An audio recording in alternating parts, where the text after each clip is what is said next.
what people were really excited about are the industrial metals, also so much talk around cobalt, lithium, zinc. We'll talk uranium in a second, but these three, do you like this space? Well, the zinc space is something we liked a lot 2 years ago.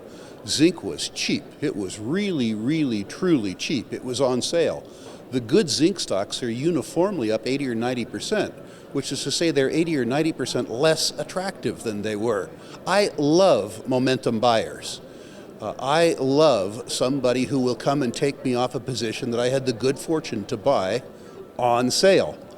The truth is that the beautiful thing about the mining business is that there's always something hot, which is what you sell, and there's always something not, which you buy. It's a really, truly wonderful world. You don't have to even get it right. You just have to get it kind of right. So just digging a little deeper here, what do you think about all this hype around cobalt specifically right now? Oh, I think it's all true. We're in the cobalt business, but the hard part about the cobalt business for your listeners to wrap their heads around is if you're actually going to be in the cobalt business, not tell a cobalt story, not have a booth with a pretty girl and a battery in it, but actually talk about cobalt, you have to be in Congo or you have to be in Russia. Everybody wants to be in politically secure, politically correct cobalt. It's as though they wanted a cobalt discovery in Kansas, but there isn't any. Especially with Apple coming out, Amir, saying that they want to source cobalt now directly from the miners. So I think that's why there's so much excitement around this space right now. How do you see it? Well, again, I go back to Rick's comment about anticipating where the next move of, or the next chapter of that story is going to be.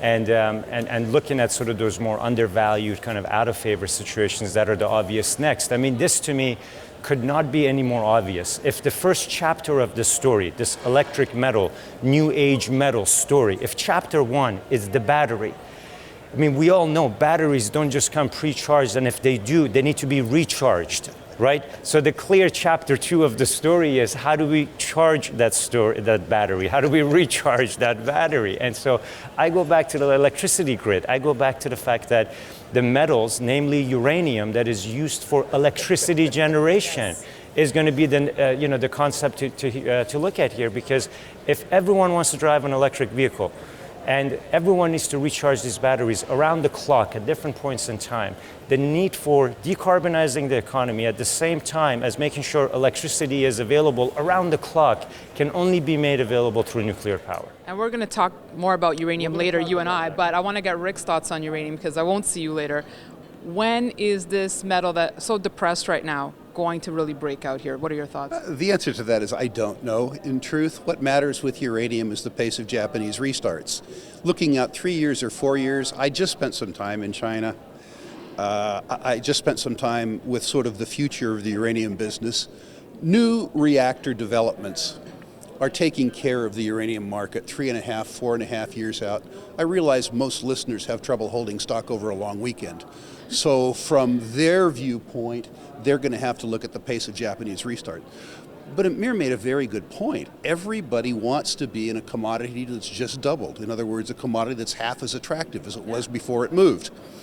Gretzky, I've said this on your show before, Gretzky said he was a great hockey player because everybody else skated to where the puck was. And there was all these mean guys with sticks.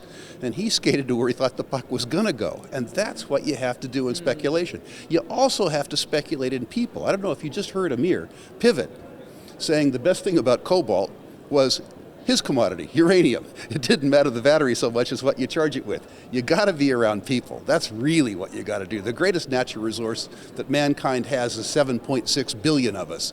And there's a few within that 7.6 billion that are 2 or 3 standard deviations better than the rest. Right. And if you hang out with them, the commodity matters less. All right, well, I guess it's just human nature. Everyone wants the next big thing. Gentlemen, it's only just beginning. Have a great PDAC 2018. Amir, we'll be seeing more of you. Thank you so much. Thank you, ma'am. Thank you, Daniela.